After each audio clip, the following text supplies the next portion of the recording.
नमस्कार बच्चों, आप सबको लिए मेरे द्वारा संचालित नवबोध प्रकाशक द्वारा प्रकाशित लेखाशास्त्र अकाउंटेंसी क्लास 11 के बच्चों के लिए बैक साइड के क्वेश्चन क्रियात्मक प्रश्नों के हल की सीरीज चल रही है। इसी क्रम में आज हम बच्चों देखेंगे जीएसटी देखेंगे। जीएसटी क्या है, एक किस प्रकार से लगाया जाता है, किन पे लगाया जाता है और इनका अकाउंटिंग किस प्रकार किया जाता है, आज मैं इस वीडियो में आपको बताने जा रहा हूँ।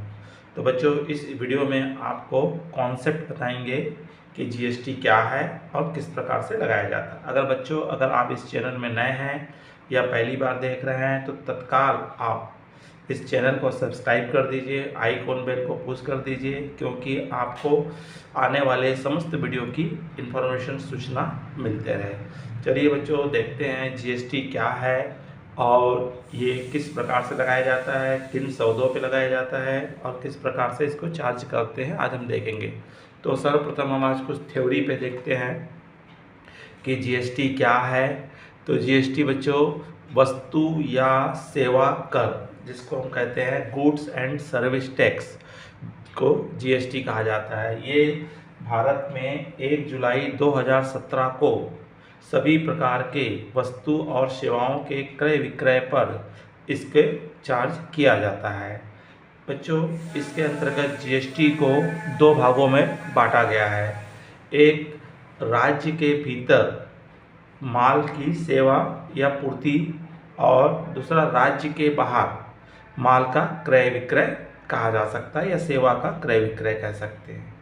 तो यहाँ पे अगर राज्य के भीतर अगर आप माल बेचते हो तो जो भी वस्तुओं पे जीएसटी चार्ज किया जाता है, जिस रेट से भी किया जाता है, और वो रेट है 0% से लेकर के 28% तक जीएसटी चार्ज किया जाता है। तो 0% जो है अर्थात जिन पे कर मुक्त है, तो कर मुक्त है जिसमें अनाज है, दूध है, नमक है, शिक्षा सेवाएं है, स्वास्थ्य सेवा है, इस पे जीएसटी नहीं लगता, अर्थात 0% है।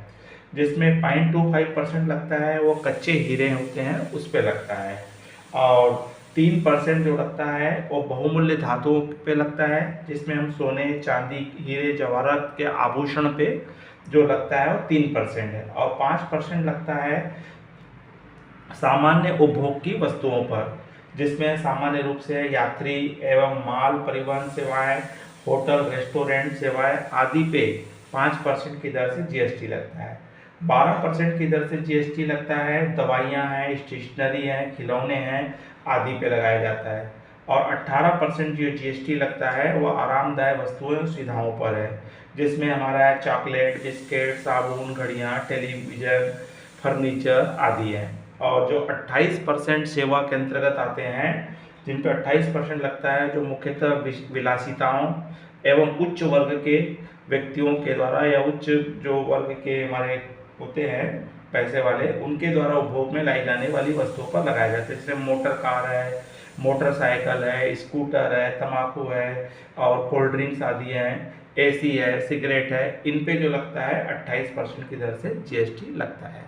तो आपको जो भी प्रश्न दिया रहेगा उसमें आपको बता देगा कि किस रेट से जीएसटी लगता है। जैसे मान लीजिए 12% की दर से वाली वस्तुओं में हमारा वस्तु जीएसटी में आ रहा है, तो 12% में आ रहा है, तो यहाँ पे जो माल राज्य के भीतर ही अगर आप माल बेच रहे हो तो उसमें आपको जीएसटी है दो पार्ट में बढ़ जाएगा। एक लग जाएगा सेंट्रल जीएसटी और एक हो जाएगा स्टेट जीएसटी, जिसको हम सीजीएसटी और एसजीएसटी कहते हैं। अर्थात जो 12% है वो 50-50% दोनों में बढ़ जाएगा, अर्थात 6% सेंट्रल गवर्नमेंट के पास जाएगा इसका पैसा और 6% आपका कहाँ जाएगा, स्टेट गवर्नमेंट के पास। जैसे मान लीजिए कोई 10,000 का माल हमने खरीदे हैं, तो इस 10,000 रुपये का 12% लगेगा, तो 1200 रुपये जो बना है वो 1200 रुपये दो पार्ट में बढ़ जाएगा। 600 रुपये सेंट्रल गवर्नमेंट के पास जाएगा, मोदी सरकार के पास जाएगा, और 600 रुपये स्टेट गवर्नमेंट की सरकार जो भी होगी, जैसे हमारे यहाँ पे स्टेट गवर्नमेंट की सरकार है, भाजपा की है, सहायक की है, तो हमको उसमें चले जाएगा। तो इस तरह से दो भागों में बढ़ता है। अगर राज्य के बाहर अगर आप माल के क्रय या विक्रय की पूर्ति करते हैं या क्रय विक्रय करते हैं, तब ऐसी स्थिति में वहाँ पे पूरा 100% एक साथ लगेगा, अर्थात 10,000 रुपये का आपको यहाँ पे क्या लगाना पड़ेगा, पूरा 12% लगाना पड़ेगा, अर्थात 1200 रुपये। तो 1200 रुपये पहले ये सेंट्रल गवर्नमेंट ले लेगी और भविष्य में फिर वो स्टेट का जो भी शेयर होता है वो शेयर और डिस्ट्रीब्यूट करती है। तो इस तरह का बच्चों यहाँ पे जीएसटी को दो पार्ट में बांटा गया है। पहले आपको ये देखना पड़ेगा कि माल का विक्रय कहाँ हो रहा है, स्टेट में हो रहा है कि स्टेट के बाहर हो रहा है। अगर स्टेट में हो रहा होगा तो दो पार्ट में बढ़ जाएगा, जो CGST और SGST। तो जो भी रेट ऑफ परसेंट दिया होगा वो दो पार्ट में बढ़ जाएगा और आधा आधा भाग सेंट्रल गवर्नमेंट केंद्रीय राज कर और राज्य कर के रूप में दो भागों में बढ़ जाता है।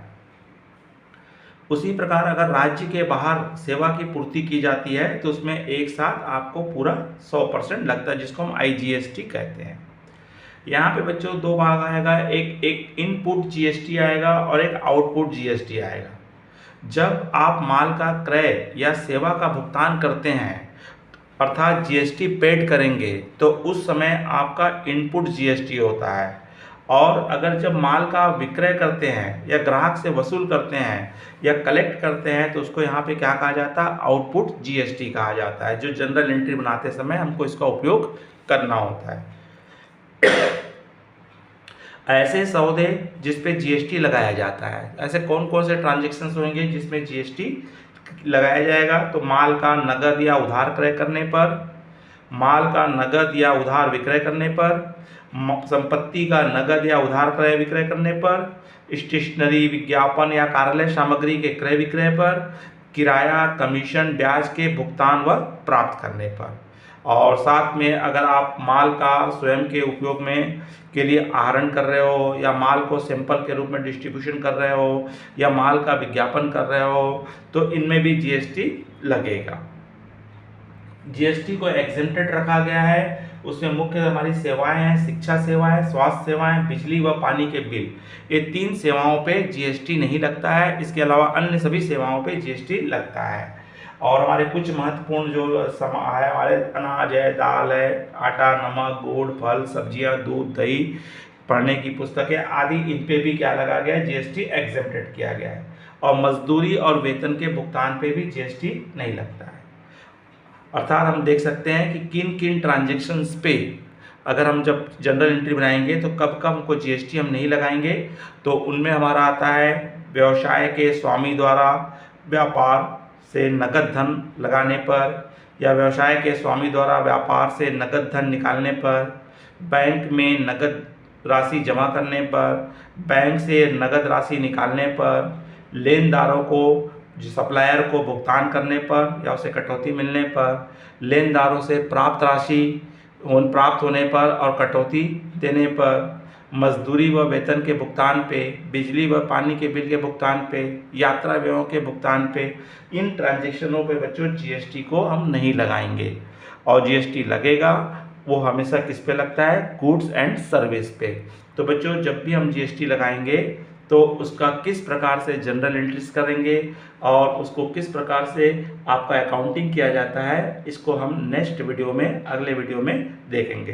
तो बच्चों अगर ये समझ में आया होगा तो लाइक कीजिए, अपने अधिक से अधिक मित्र साथियों को शेयर कीजिए और कमेंट्स बॉक्स में जाके अपनी राय अवश्य दीजिए, जिससे कि मुझे भी आप पता चले कि आपको क्या समझ में आ रहा है और क्या नहीं आ रहा है।